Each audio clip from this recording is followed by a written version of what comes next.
Welcome to my channel.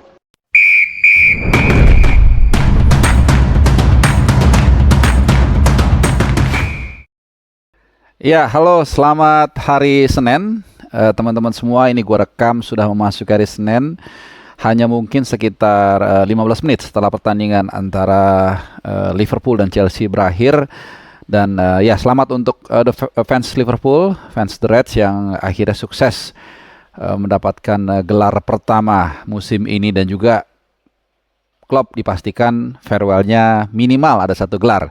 Jadi Liverpool berhasil mengalahkan Chelsea di partai final Piala Liga 2023-24 melalui gol tunggal dari Virgil van Dijk. Ya, walaupun sebenarnya di babak reguler atau babak normal di 2x45 sempat menjebol gawang Chelsea, tapi kemudian dianulir karena Endo dalam posisi offside. Nanti kita akan bahas lengkapnya bagaimana jalannya pertandingan, line up yang ditampilkan, dan juga cerita di luar dari pertandingan ini. Sebelumnya gue mohon maaf ya, karena mungkin ada sekitar 2 minggu gue absen menyapa kalian. Ya, inilah yang seperti gue bilang ke kalian berkali-kali, kalau platform seperti ini sangat sangat tergantung dari kondisi yang gue sendiri gitu ya. Jadi ketika gue ada kesibukan yang lain, kemudian juga kemarin gue baru berduka karena salah satu temen gue namanya Bo meninggal.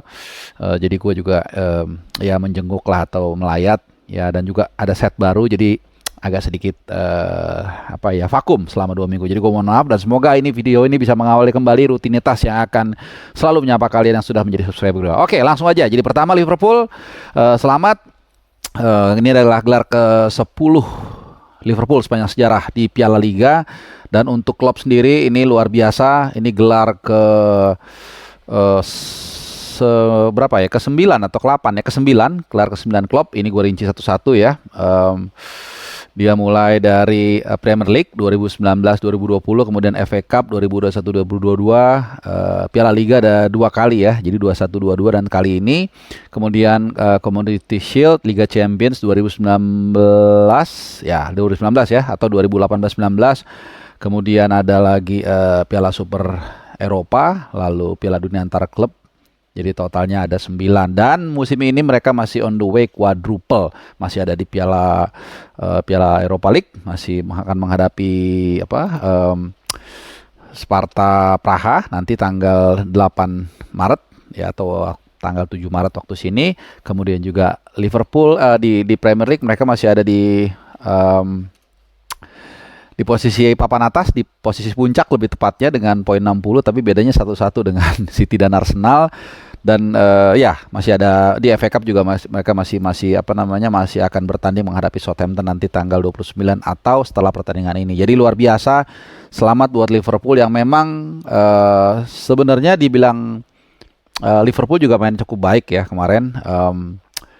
Ada banyak peluang, gue catat ini ada beberapa peluang yang gue ingat juga. Di menit 85 misalnya ada peluang one-on-one dengan antara Gallagher dengan Kelleher. Ya, ini juga satu catatan yang sangat luar biasa ya dari Liverpool. Kiper keduanya Liverpool yang mungkin dibayang-bayangi oleh ketangguhan seorang Alisson Becker, tapi ternyata Kelleher, kalau kalian juga melihat penampilannya semalam di Wembley, itu sangat fantastik banget. Ada beberapa kali lah dia menghalau, mungkin lebih dari 3 ya seingat gua, banyak lah.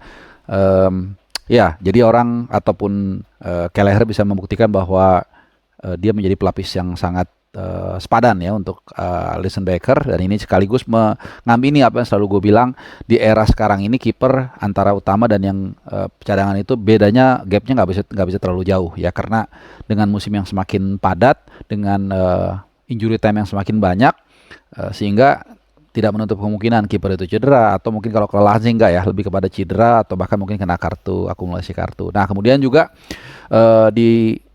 balik lagi ke pertandingan di menit 90 lebih 2 itu juga ada peluang lagi dari Chelsea, double chance kalau nggak salah. Ini juga sama masih bisa digagalkan oleh Kelleher, dan ada beberapa peluang lagi selama pertandingan. Walaupun kalau kita lihat secara ball possession, Liverpool jauh ya di atas Chelsea, 54% berbanding 46%.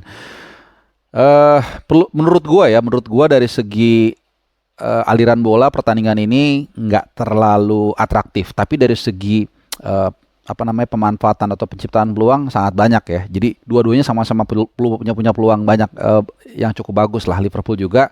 Cuman memang kenapa gue sedikit menyoroti Chelsea? Karena Chelsea datang ke pertandingan ini, datang ke Wembley dengan status underdog atau tidak diunggulkan. Tapi ternyata mereka punya kapasitas untuk menyulitkan Liverpool. Betul, Liverpool banyak pemain yang belum fit atau cedera, mulai dari apa namanya Diego Jota. Ya, Diego Jota tuh kalau nggak salah sebulanan ligamennya kena. Gue juga pernah kena ligamen, itu memang sakit ya. Terus kemudian Trent Alexander-Arnold juga absen. Kemudian juga Szoboszlai kemarin perannya digantikan oleh Gravenberch, bagus juga, lumayan lah, nggak bagus banget cuman lumayan. Kemudian juga Salah, feeling gue dia nggak terlalu fit ya, karena kalau fit pasti akan ditampilkan sejak menit pertama.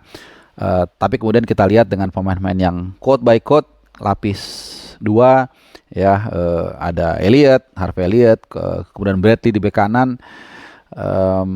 Ya bahkan di babak di tengah pertandingan di akhir babak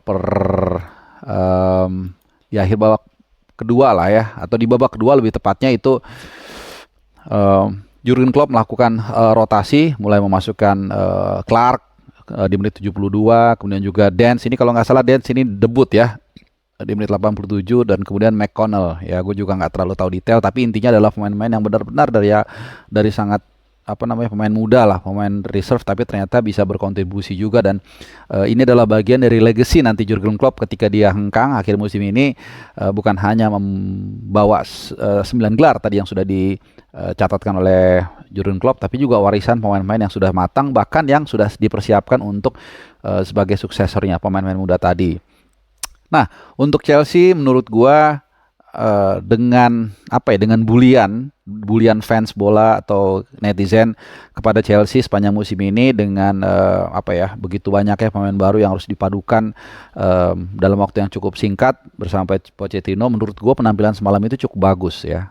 Cole Palmer di kanan beberapa kali menyulitkan, tapi ya itu tadi memang gue adalah orang yang percaya dengan proses, nggak instan. Jadi Chelsea gue nggak bilang akan gagal, cuman kalau bilang musim ini mereka akan get something, I don't think so ya. Bahkan kalau kita lihat di Liga pun mereka saat ini ada terpuruk jauh ya di peringkat ke-11 ya. Tapi ya sekali lagi mungkin ya itulah nasib ya. Salah satu yang paling gue ingat adalah ketika dia membawa Spurs di final Liga Champion 2018-19. Oh ya, lawannya Liverpool juga ya. Jadi 2 kali dia kena ketemu klub di final dan ternyata kalah. Paling tidak yang gue tahu itu ya. Jadi 2019 Liga Champions dan juga dan juga barusan di Piala Liga. Dan itu pula yang sempat gue utarakan juga buat kalian nonton DPI.